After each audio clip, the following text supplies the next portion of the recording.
What is up, you guys?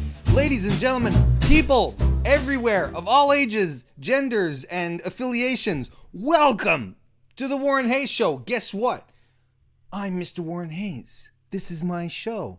It's my show where I review the program, television broadcast program called WWE Monday Night Raw. It's a wrestling show, and I'm glad you're here to listen to me ramble on and give you my thoughts on how I thought last night's Raw was. I do this every week. I've been doing this for a couple of weeks now. Been getting into it. Look at my environment, how it is changing. This area of my home, which I have decided to dedicate to doing video recordings and the podcasts and the things of the matter, things like that. I started to dress it up a little. It's still a work in progress. I got myself a whiteboard. I think everyone needs a good whiteboard in their home. But yeah, so things are growing, things are improving. I'm putting a little more thought, a little more effort, a little more work into this. Hopefully it's going to pay off. I'm glad you're here for this review. Before we go on, I do have some announcements. There was some things that were announced yesterday via the Twitters. As many of you know, I do retro reviews for Fightful Select, the premium service of the excellent combat sports news website, Fightful.com. I do one a month with gentleman Sean Ross Sapp. They're always a lot of fun. Well, now it appears my role is expanding a little within Fightful, and I'm actually really excited to be able to contribute more to the site. I will actually be doing, starting this week, I will be doing a joint 205 Live NXT review show for Fightful Select. Now, I'm super excited for this opportunity. I'm really thankful for Sean and everyone at Fightful who decided to give me a shot.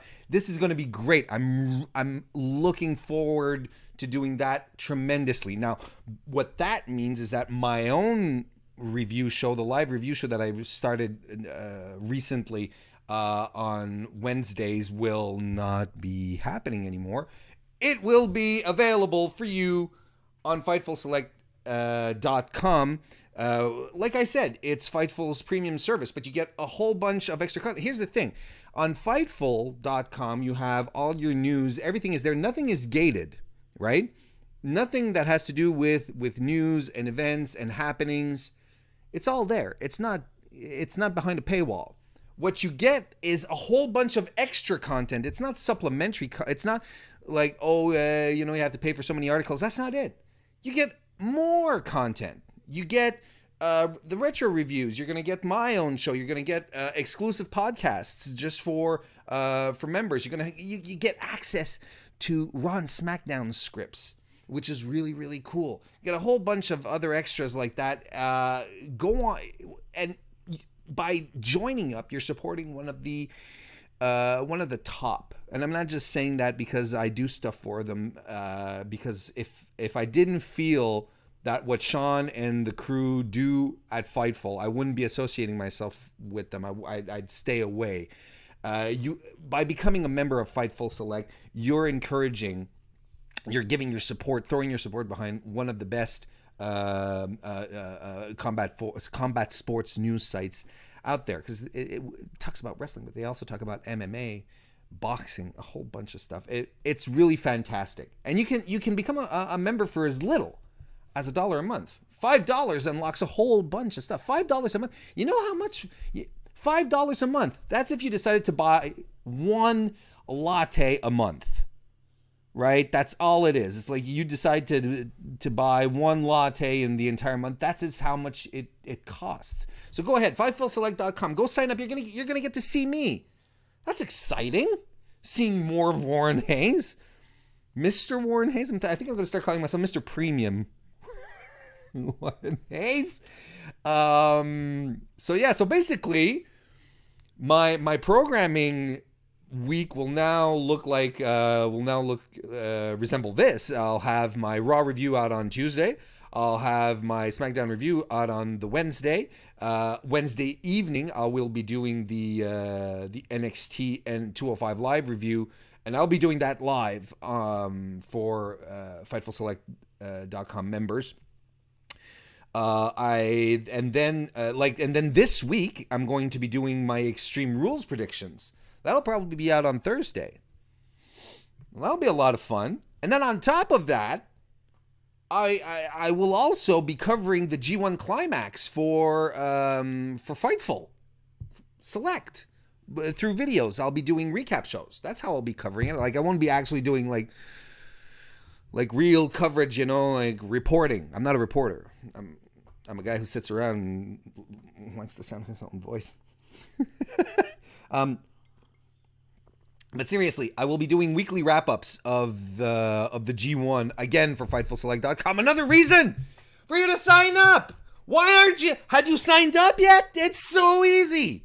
Just give your numbers, your credit card. Just actually take your credit card, put it in an envelope, send it to Sean. Like, mail it to Sean, and he'll open it up and he'll swipe it and then put it back in an envelope, and he'll send it back to you only if you send a self-addressed stamped envelope. Otherwise, he's probably just going to keep it. No, don't do that. You can pay by PayPal. You can pay through Patreon.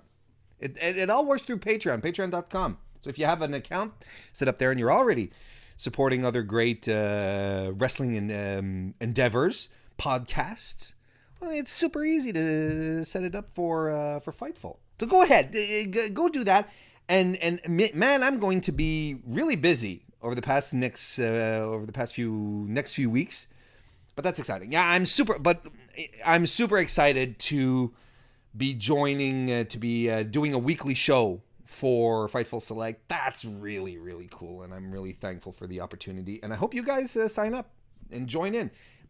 That'd be amazing. And so yeah. And then the G1 coverage will probably start next week. We're going to, wait till a couple of matches get in, and we'll wrap up probably on a weekly basis. We'll see how it goes. Keep you posted. All right. Hope everyone's doing well. Just remembered I had to pull out something here, a note that I took on my phone. So I'll just kill, just a little bit of time. Hope everyone's okay. Yeah, I'm prepared for my.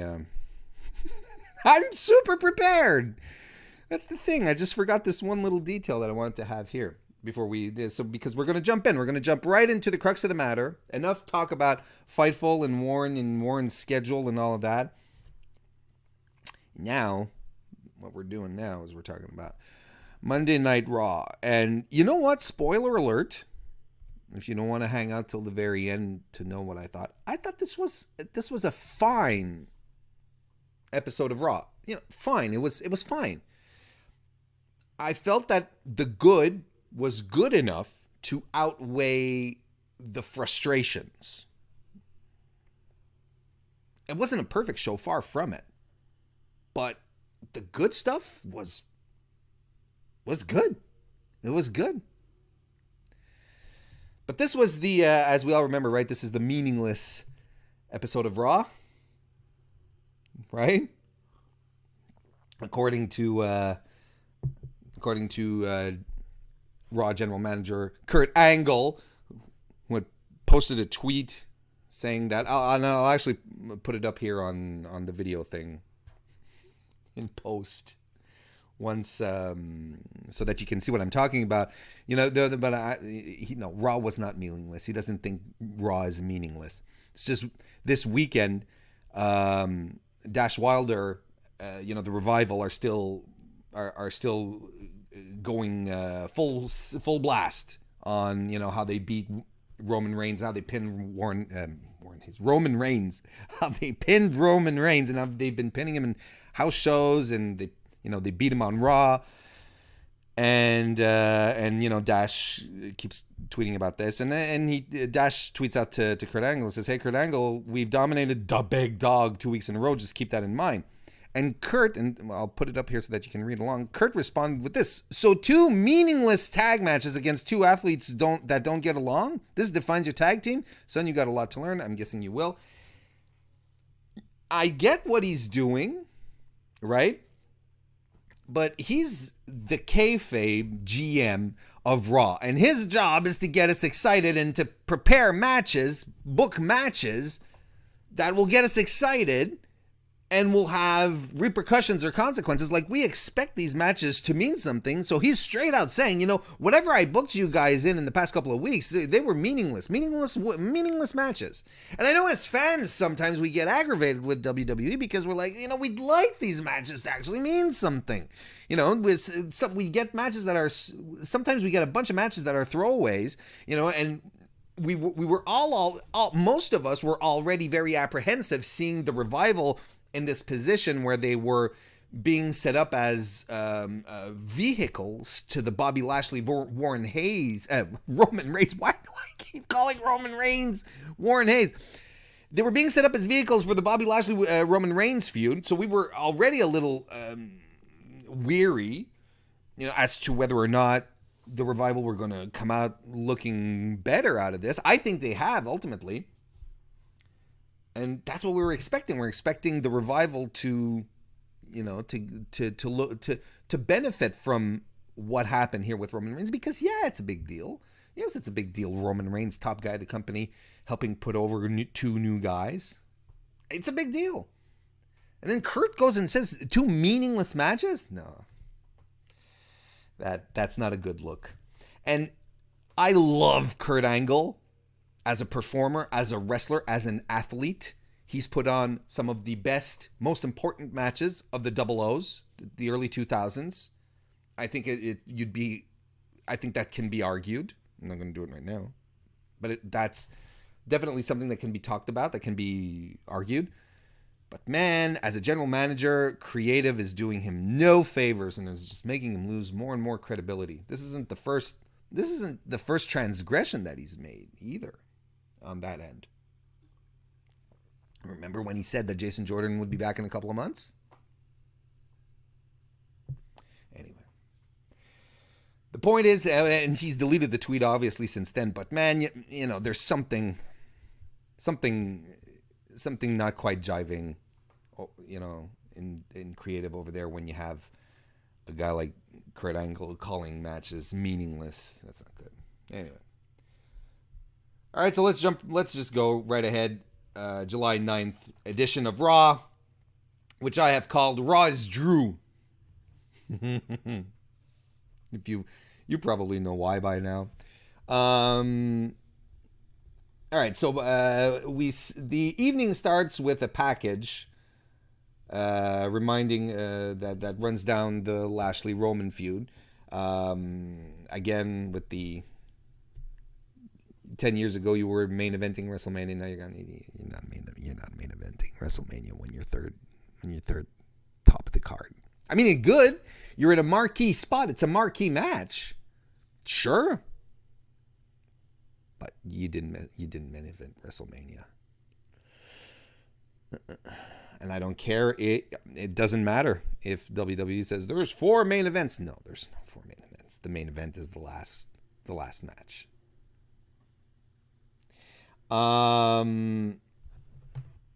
Right. So Bobby Lashley confronts Roman backstage.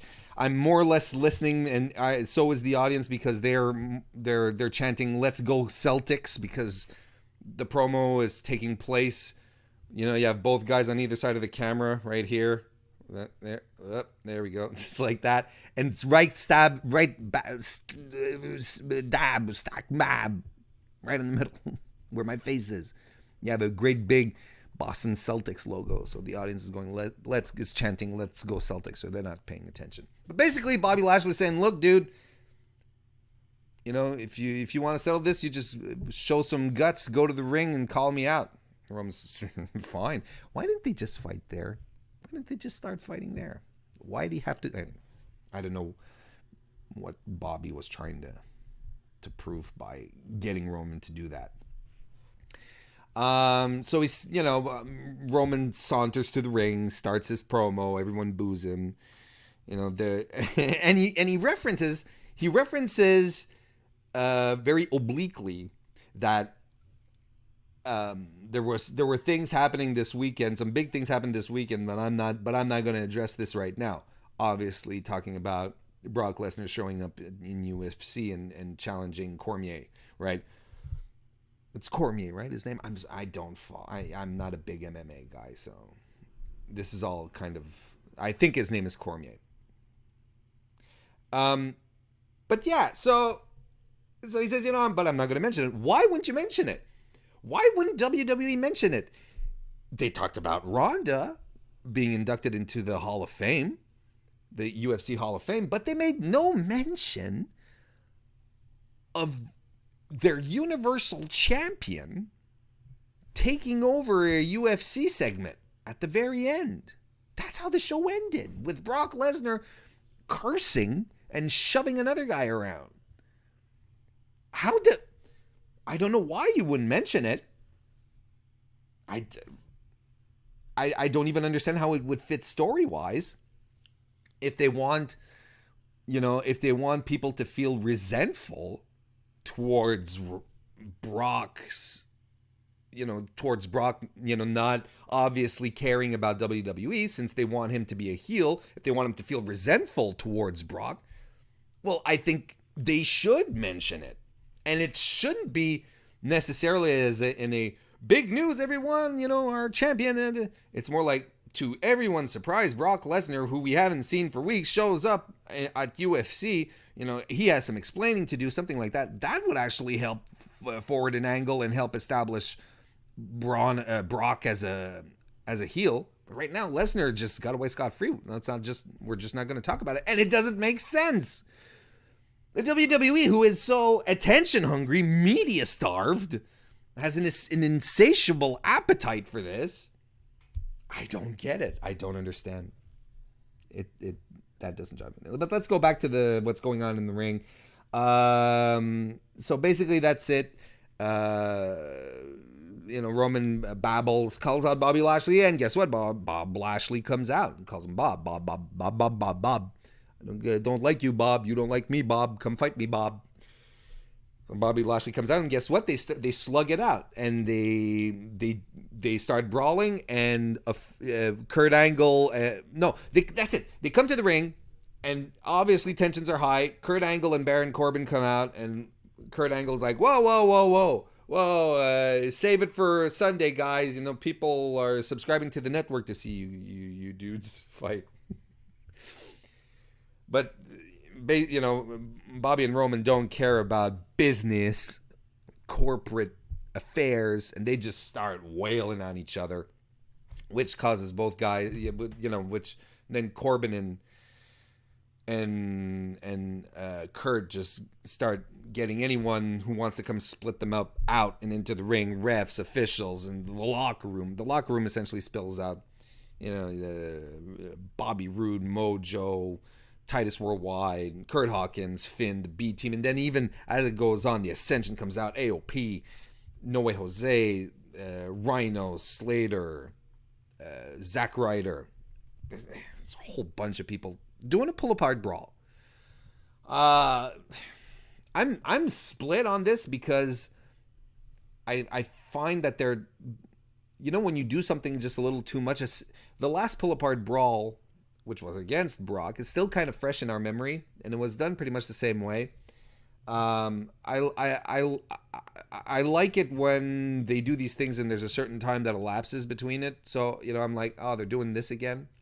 Even though it's been months, I get that, but it's still very fresh. A pull-apart brawl is still a striking visual, having two guys wanting to tear each other's heads off so bad that the locker room has to empty out to split them apart. So I get that. I get why they did it. And, it's still exciting to see. Even though I would have preferred them to wait and maybe try something else than having the locker room come out, it was still exciting. It was still good. And I'm a little more looking forward to the Lashley Reigns match. I kind of am. A little more than I was last week, so it worked. That was a nice dive that that Roman pulled. Yes, he had 20 guys to catch him. There was no way he was going to hurt himself, but that made the dive even nicer. He just went all out there. That was nicely done. It was a fine segment. It was okay. Oh, but here's one thing. Just reading my notes. Here's one thing. Roman is done. They finally split the guys apart, and Roman's music hits, and he starts walking back up the ramp, right? Then you feel like the segment is done. But no, Roman charges back in and goes after Lashley. Now, that's a heel move, right? That's a dick move. That's heel. That's a heel move. And, I am still very much of the opinion that Roman needs a full and clear heel turn. And I just tossed that out on Twitter last night. It's like, okay, so Roman's the heel, right? And Tom Colohue, who you can follow on Twitter at Colohue. That's I'm pretty sure I'm not pronouncing his name even remotely close to being correct. Tom responded, we responded back, and he basically said, he said, and he's not entirely wrong, brought up the fact that if Roman turned heel at this point, people would cheer for him because the audience would have got what it wanted, a heel Roman, and people would be psyched for that, and so it would still be a losing situation for WWE. And he's right to a certain extent, because I agree that the audience would take this as a victory, and that's probably something management doesn't want to do all too much, which is why they're not very privy to pushing organically popular wrestlers. But my counterpoint to that is that having a heel Roman, a clear and definite role for Roman, is essential for creative sake. I'm not even talking about the audience at this point. I'm not talking about audience reactions. Just so that creative will know what the hell to do with Roman Reigns. Because right now, Roman he's still middling between things, because I'm sure creative is being told exactly what Michael Cole was saying last week. Oh, well, is he doing good guy stuff or is he doing bad guy stuff? Even last night, at some point, Michael Cole, when Roman Reigns came out, Cole said, one of the most polarizing figures in all of WWE. So those are the parameters within which creative are working. So how do you work in a wrestling context when your creative is so middling and poor right now? How do you get them to make this tweener character shine? And I think that in a purely creative sense, that would help get Roman over. Have him turn heel for 8 months. Get him over. And then start a transition back to being a babyface. But man, have him beat the hell out of Braun Strowman with a sledgehammer and a drill and a level and a Phillips head screwdriver. No, but you know what I mean?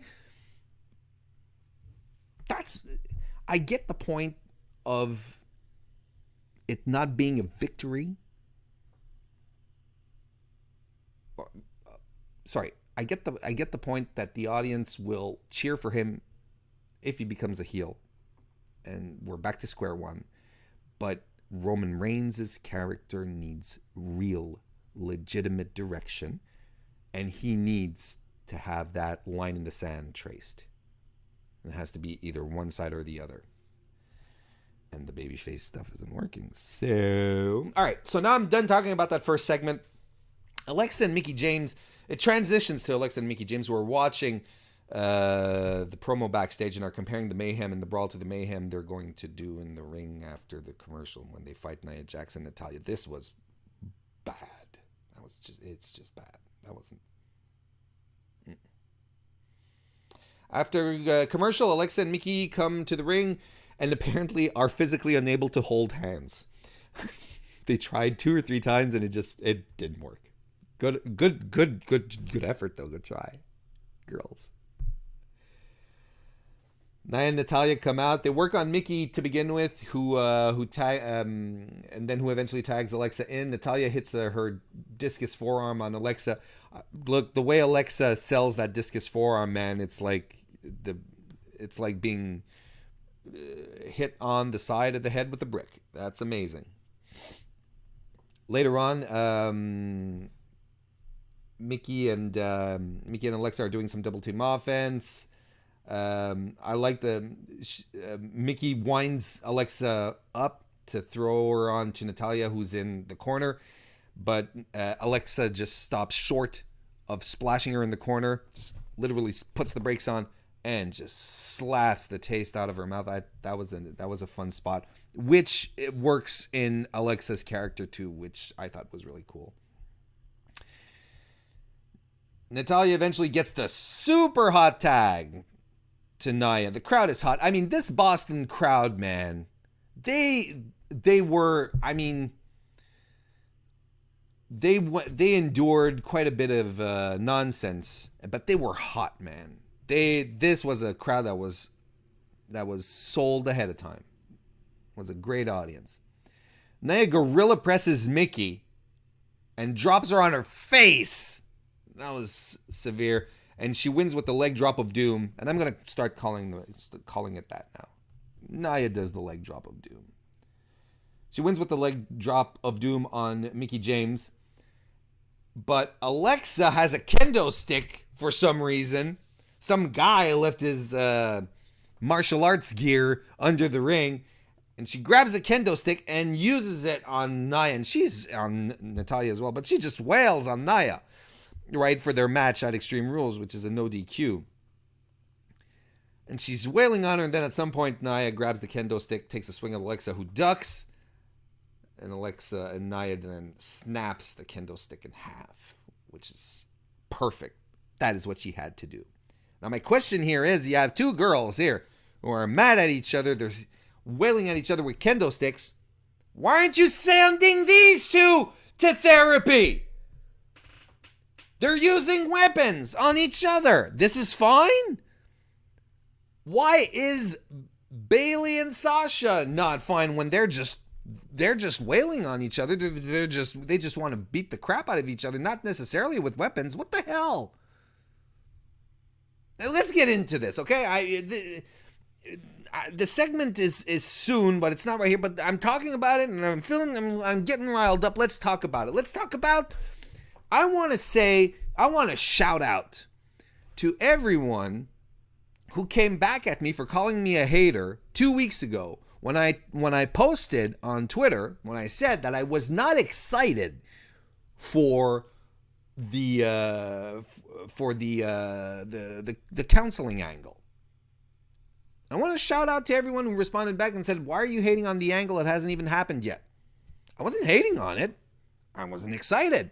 Because I have extremely I have not even basic, I have below average, like minimal, like threadbare faith in WWE Raw creative. It's like here. It's off camera. That's how bad it is. So that's why I wasn't excited about it. I wasn't hating on it. I wasn't saying this is gonna suck. I was expecting it to suck. That's why I wasn't excited. But you always keep an open mind. And what happens? Last week, Dr. Shelby, it sucked. And not only did it suck, they didn't wrap up the angle. They figured it was a good idea to stretch this onto a second week. That sucks. And now this week, not only are did they tape more of Sasha Banks and Bayley in an office for this therapy angle, not only did they do more of that, but they changed the complete tone of this angle. Last week, it was Dr. Shelby who was there. So everyone was like, oh, well, at least this has the potential to be lighthearted and funny. Not this week. Where was Dr. Shelby? We don't know. And whatever 5 words this therapist said, I don't even remember if she did have a line. There was nothing. It was just Bayley and Sasha actually talking about how they feel, regarding one another. And it wasn't funny. It was very serious. It was very normal. It was a complete change of tone. And this, friends, is unacceptable. This is proof that creative has no idea what they're doing because they're switching the tone. It's suddenly become real and serious. Why? You had started doing something else the week before. And now they're dragging it on to next week where we apparently are going to get the results, the report, the therapist's report. And apparently it doesn't look good for one of these two ladies. How the hell does Michael Cole know that? He said that on TV. He said we're going to get the reports. And according to the report, it's not going to look good for one of these two, for either Sasha or Bayley. How does he know? Shouldn't they were in counseling with the therapist. Normally, these results are confidential. How the hell does Michael Cole know this? He shouldn't be broadcasting that on TV.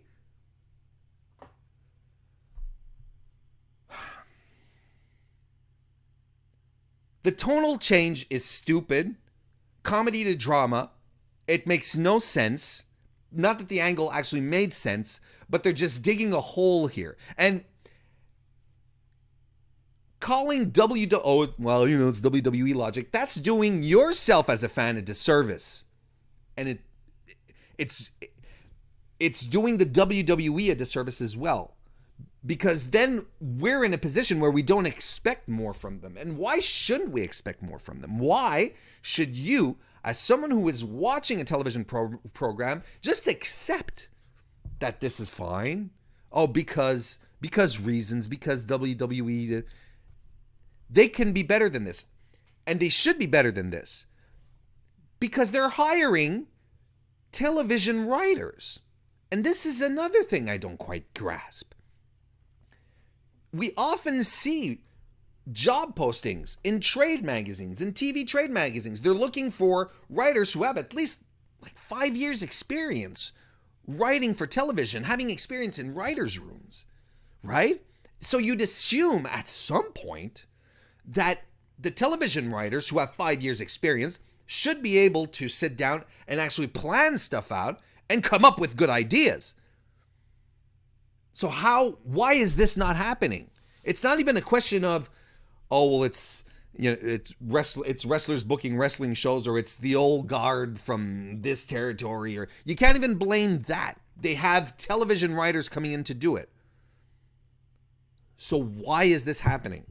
Why is it, ladies and gents, that WWE hires television writers, but the quality of television that we're getting is not improving?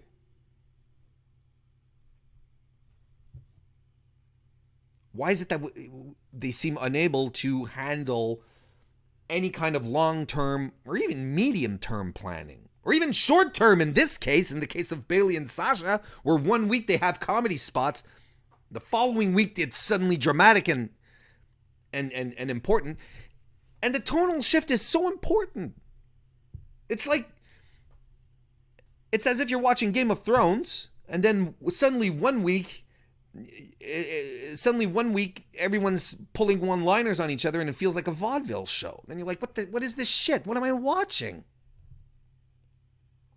And I'm dribbling coffee all over myself. God damn it! That's how mad I am! Don't settle for the, oh, well, it's WWE language. Don't settle for that. Expect more from your entertainment. Expect more from these companies, from this company that is this billion-dollar company. Expect more from them because they are in a position to give more.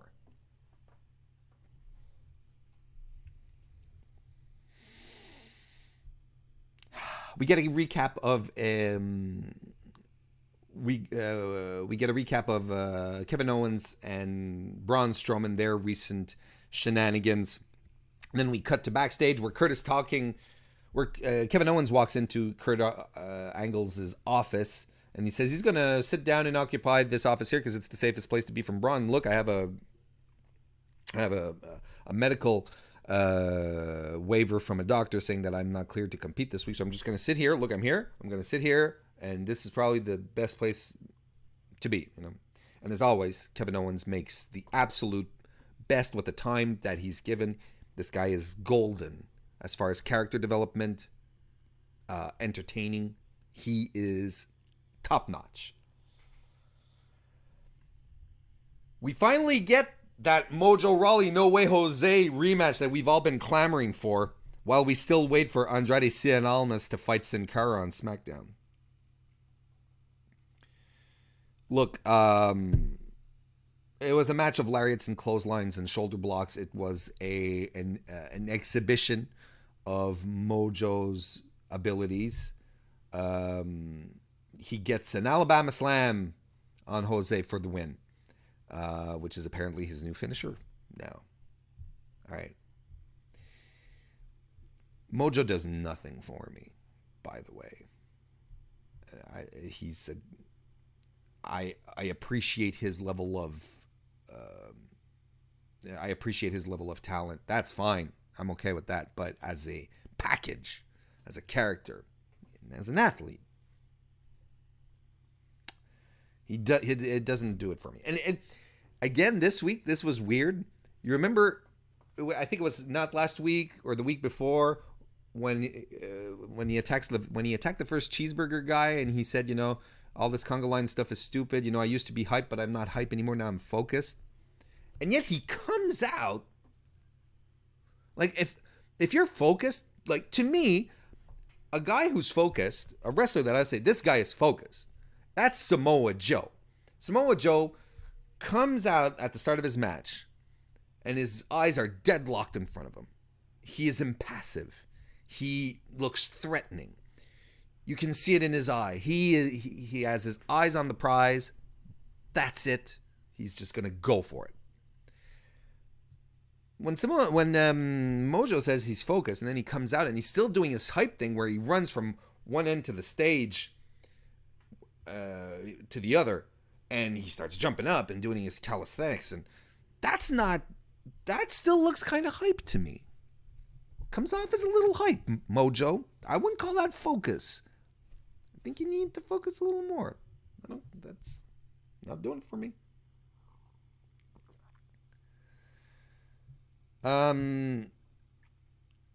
Jinder Mahal is talking with Seth Rollins backstage, and they do Shanti breathing exercises, and Seth just slips away. This a friendly reminder, Jinder Mahal at this time last year was your WWE champion. I mean, don't get me wrong. I'm not clamoring for him to climb back in the ring and wrestle anytime. I'm okay with this. It's just, that's what happens. Suddenly, guys who are in these positions suddenly tumble back for no reason, and this is quite the tumble. Next we get Seth Rollins. Yeah, Seth Rollins, who comes out for his segment with Dolph and Drew. I liked this banter segment because you had guys who know how to work an audience and deliver promos. Yeah, you can say whatever you want about Dolph. Dolph can work every aspect of being a pro wrestler and work it well. Anyway, Seth comes out, and man, is the crowd hot for Rollins. He doesn't even have to try anymore to be over. He just is at this point. Then Dolph comes out with Drew, and so they're exchanging from Seth, who is in the ring, to Dolph and Drew, who are at the top of the ring. And Dolph starts putting over his the fact that he's not afraid of this match. He's not afraid of their Iron Man match that's coming up. I'll win 5-0, 10-0, 100-0, and Seth starts going, whoa. I think the peroxide is getting to your brain there, Dolph. Take it easy, which is pretty cool. Dolph tries to come back and he flubs his line. And man, Boston lets him know that he fucked up. That was that was pretty severe. Talks about his 121 victories while he was at Kent State. And then Drew starts talking crap a bit.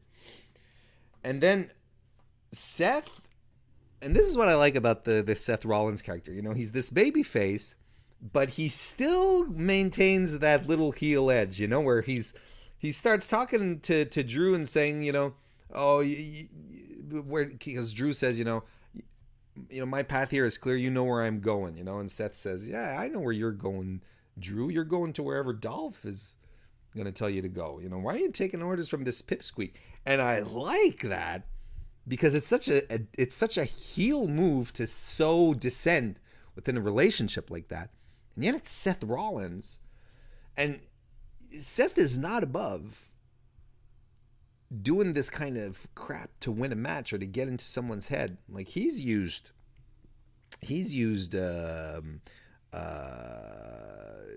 chairs, just recently against Dolph and so forth. He's not above cheating, holding the tights. He's done this stuff. I like this part. I like that he's not a squeaky clean baby face, and he can play dirty. I like this part. So he says, "Wait, are you taking orders from this pipsqueak?" And then he goes, "Oh wait, no, I understand now, Seth, Drew, I understand now. It's because Dolph knows your secrets.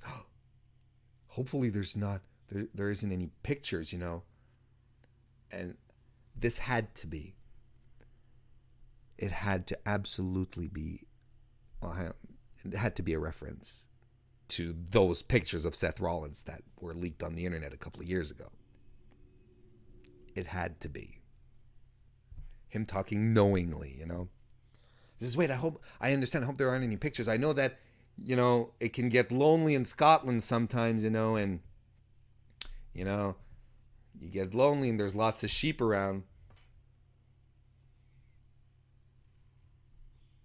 Ladies and gentlemen, we are in 2018, and on Monday Night Raw in the PG era, we have subtle references to sheep fucking. And there's no two ways about it.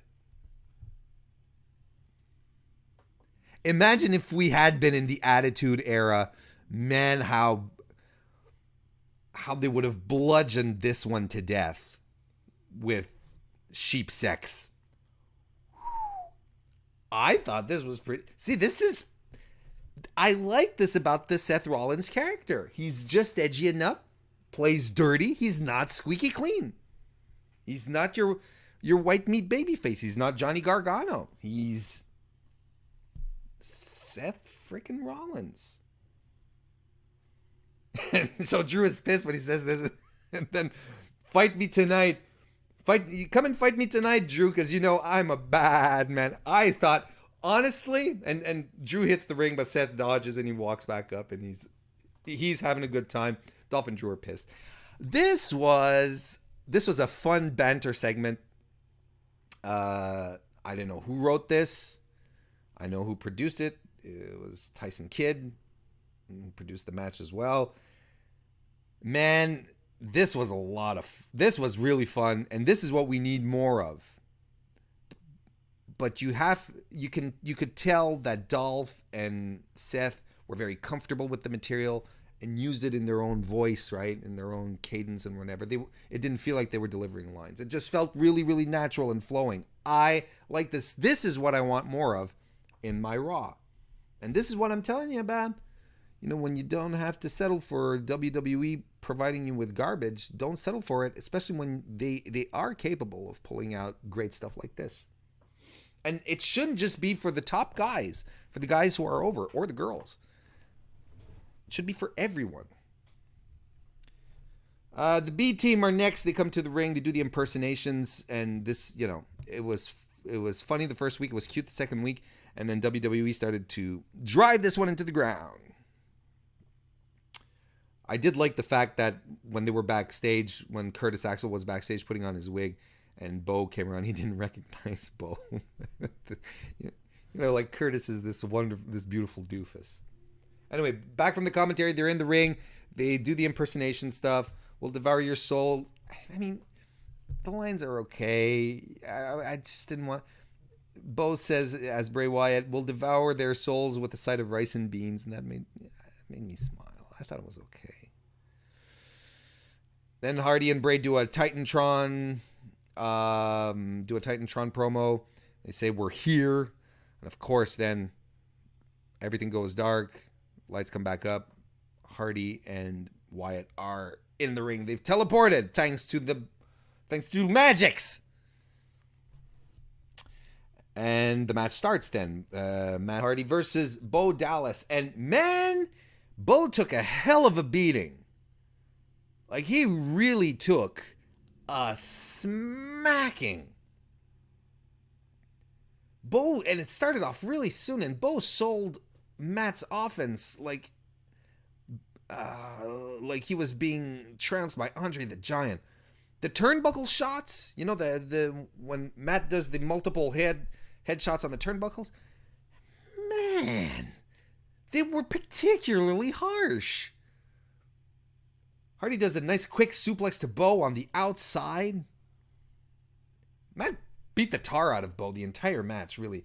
There was that horrible spot that Bo took, you know, smashing his face against the bottom rope, you know, that infamous Enzo spot.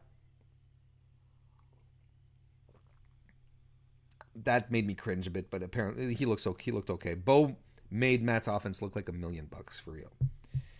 The end comes when Axel distracts in the ring. Bray takes him out, but Bo takes advantage of all this chaos to pin Matt, and gets the pin, gets the win. 1, 2, 3. After the match, Bray hits a Nuranagi on Axel. Hardy with a twist of fate on Bo. So that's how it ends, with your world champions, your tag team champions, standing tall on the go home show, yet having taken a loss. Intriguing. I don't want to get into predictions just yet. That's for this Thursday. So Drew versus, this was the moment that we learned that Drew versus Seth was officially confirmed for the match. We see Bobby Roode backstage, just saying a whole bunch of nothing with his new friend Finn Balor. No, wait, sorry. Not Bobby Roode, Bobby Lashley. We do that first. Bobby Lashley is backstage, and he said, you know, I had respect for Sami Zayn, but I have zero respect for Roman Reigns. I really dislike the guy. Zero respect. How did he have respect for Sami Zayn after everything that happened? Because he could beat Sami really quickly? Is that why he respected him? I don't see how he thought Sami was deserving of any respect. That was weird. But I get what they were going for. They're establishing the fact that Bobby and Roman legit dislike each other. Next, we have Tyler Breeze, who's backstage, and he's with the Riot Squad, Sans Ruby Riot. Basically said, you know, you guys need my help. You know, fashion is my thing. You know, you have to get on the fashion straight and narrow. So here, and he gives them the Fashion Police T-shirts, and the girls just rip them up and go away, piggyback.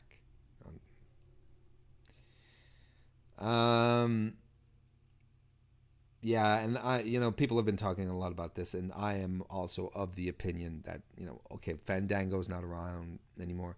To send Tyler Breeze back to NXT for just a little while, have him feud with EC3. I've seen this idea been tossed around on Twitter. I'm like, this would be fantastic, right?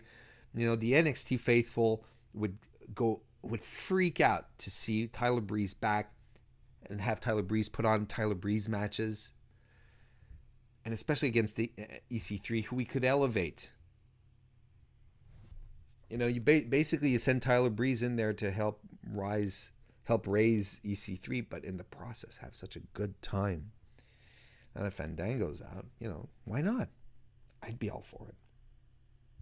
Anyway, sucks that Fandango's injured, that he's going to be out for 6 to 8 months, something like that. Get well soon, Dango. You're already missed.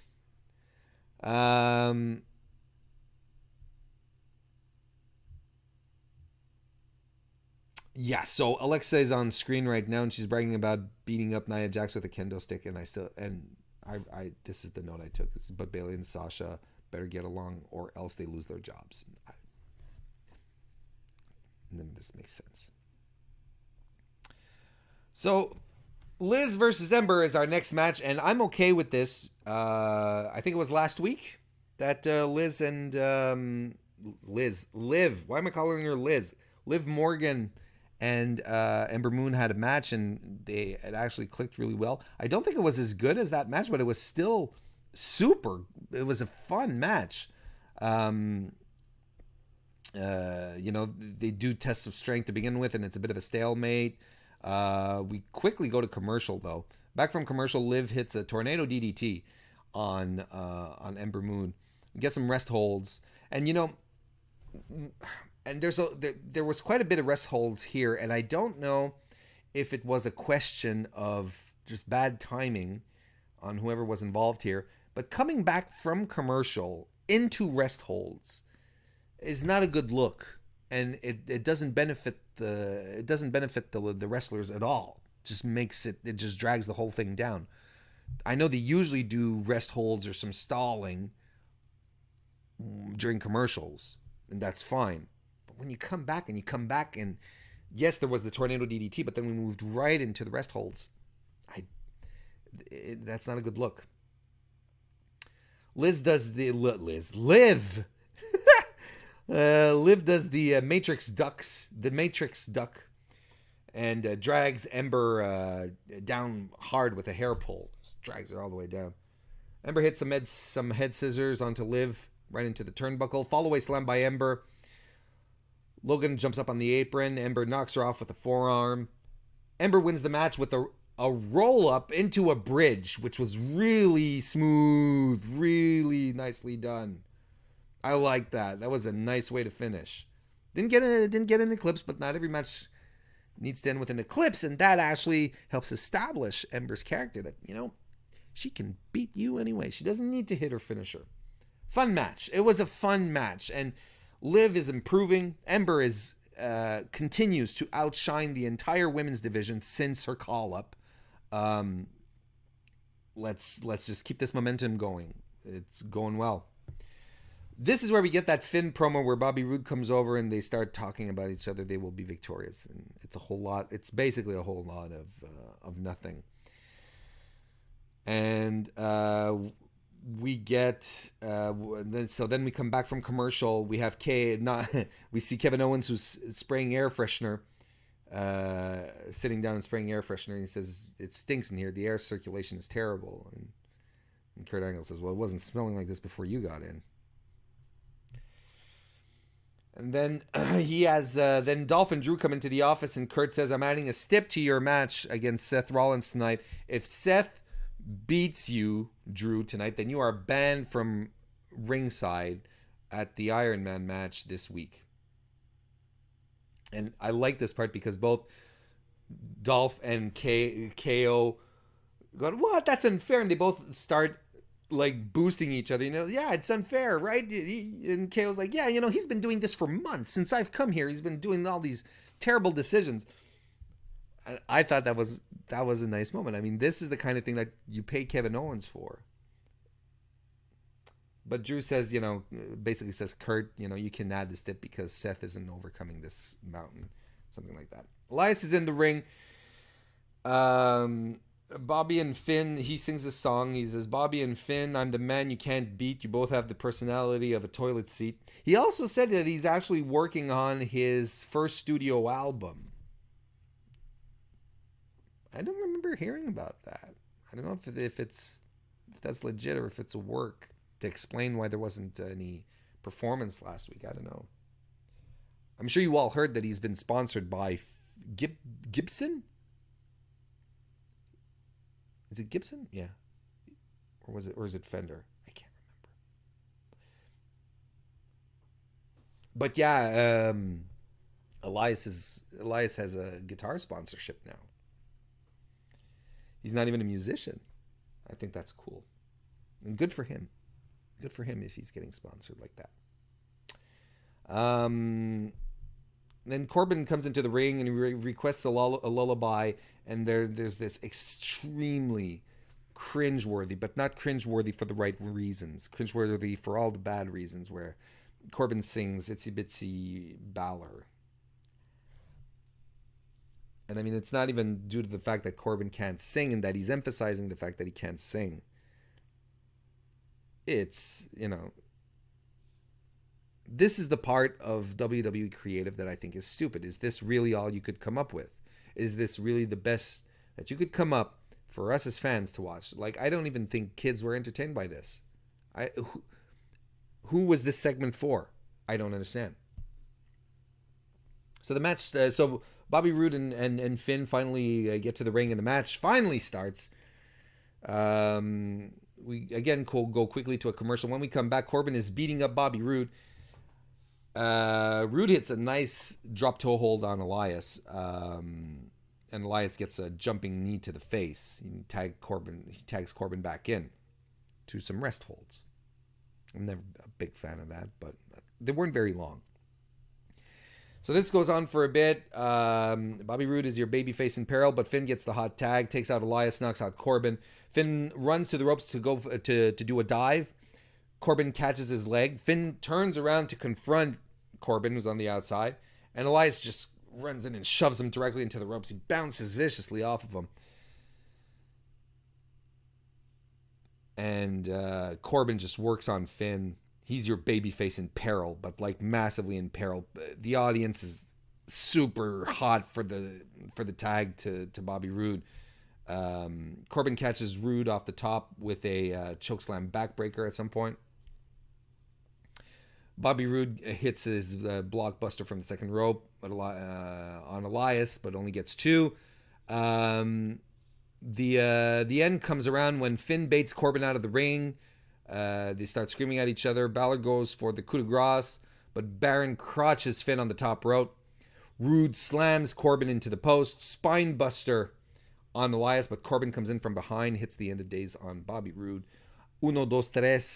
That's the win for the heels on this one here. It was a fun match. It was a fun tag team match. Again, I find that they've been doing a lot. All the matches that Baron Corbin has been involved in recently have been showcases for him, and he continues to do a great job.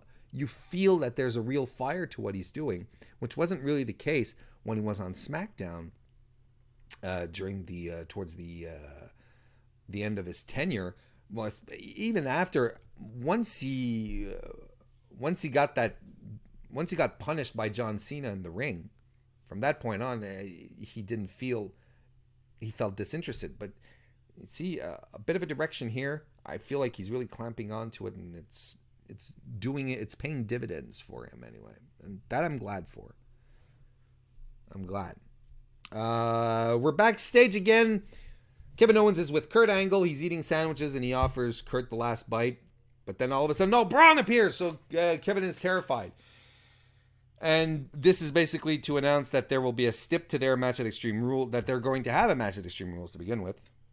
And KO's like, what? No, why are you doing this, Kurt? And not only are you going to have a match, but there's going to be a stipulation. And the stipulation is going to be a cage match. Kevin Owens is losing his mind. Braun is satisfied. He comes over and he starts walking over to KO very menacingly and says, he's sniffing. He's going, something stinks here. It's you, KO. You reek of fear. And he sprays a lot of aerosol on KO. So I'm okay with that. I think this is going to be, Kevin Owens right now is the perfect foil for Braun Strowman. He's the absolute perfect foil for him, and it's going to be a super entertaining match. It's going to be a super entertaining match at Extreme Rules. I'm convinced. Just the fact that they added it in a cage, it's going to be a lot of fun. Although I still think that it's stupid that Braun Strowman is still walking around with the briefcase. At this point, Braun Strowman would have cashed it in. Braun Strowman is not a guy who thinks. He's not a thinking wrestler. He's a take charge wrestler. He's like, this is what's going to happen. This is what I'm going to do. I do it. I feel like doing it. I do it. He's primeval. He just goes. It doesn't make sense that he's still walking around with the briefcase. It didn't make sense that he wanted it in the first place because he didn't need it. Anyway, you should have cashed it in the first night and say, on this date, Brock, you face me next Monday night on Raw, and it would have been interesting then. Anyway, Renee Young has a promo backstage with interviews Roman Reigns. Who basically reiterates the whole of the story. Puts it on the nose for those of you who don't understand. Roman Reigns and Bobby Lashley don't like each other, don't respect each other, just in case you weren't paying attention throughout the whole ordeal. It's time for our main event, Drew McIntyre versus Seth Rollins.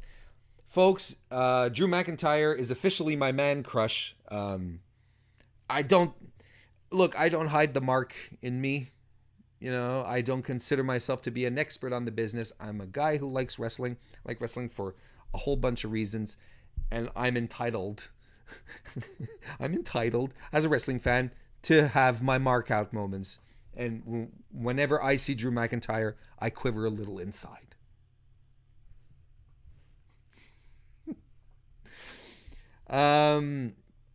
Drew early on is dominating Seth with power moves. Seth tries to wear him down, but it's not working.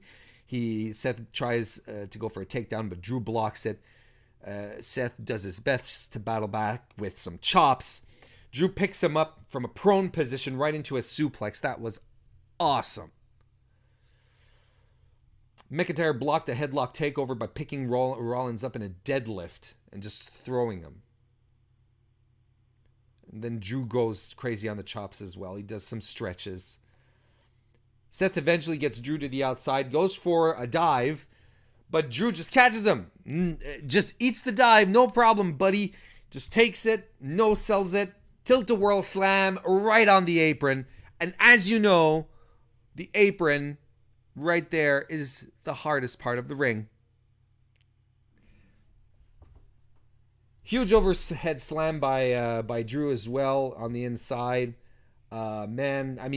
This was a showcase of Drew McIntyre's capacity, his abilities. This is what he was meant to do here. And Seth putting over his offense over like crazy. Seth battles back with chops, runs the ropes, tries to take Drew down. Finally is able to do it with a sling blade. Seth goes back to the dives with Drew on the outside. Hits his dive, runs right back in, does a second one, hits it again. Seth is in control, feeling it. The audience is getting behind it too. The audience was super hot for this match the entire while. Diving blockbuster on Drew, and man, it's a beautiful blockbuster that he does. What Seth does. Bobby Roode has that part of his arsenal as well, but he doesn't do it as effortlessly as Seth. He misses the stomp. Drew does a reverse Alabama slam thing where instead of landing on your back, you land on your face. Seth is just, at this point, Drew is literally manhandling Seth. That was the story of this match. Does a sit-down powerbomb. Oh, man. Eventually, and he goes up to the top rope. He sets Rollins up on the top rope, but Seth slips out and crotches Drew on the top rope. Hits a ninzagiri to Drew's face. Drew is in the Tree of Woe. And then they do this spot, where they have, when you're in the Tree of Woe and the guy who's stuck in the tree sort of crunches himself up a bit, to sort of like be in an L position, like this being his torso, this being his legs. And I'm thinking that they're going to set up to do a stomp spot, the thing when you just jump off and you land on the guy's chest, and a spot that I always thought was stupid and never looked realistic, But no, Drew crunches the whole way, grabs Seth, and just throws him across the ring by the head.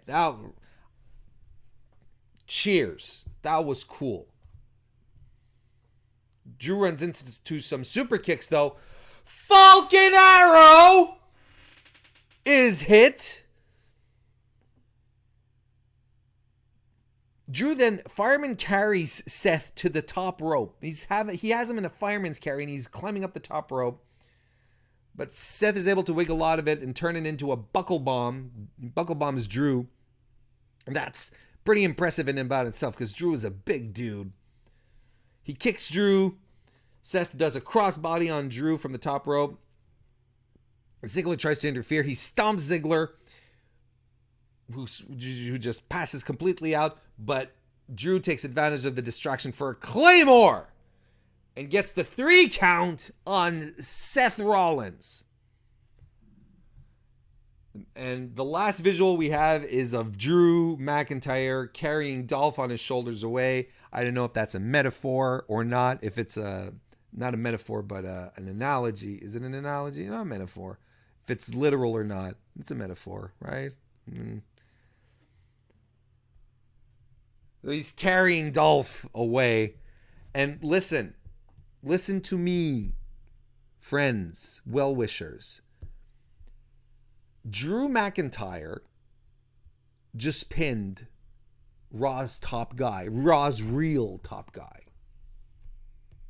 All right, now that's got this is a sign of what's to come for Drew McIntyre. There's no going back from this. He's seen as a top guy. We see him as a top guy. Top guy Drew is on his way. This is a big deal. This is a big deal. Having Drew pin Seth, come on. This is a big deal. This was a great match. It was a lot of fun.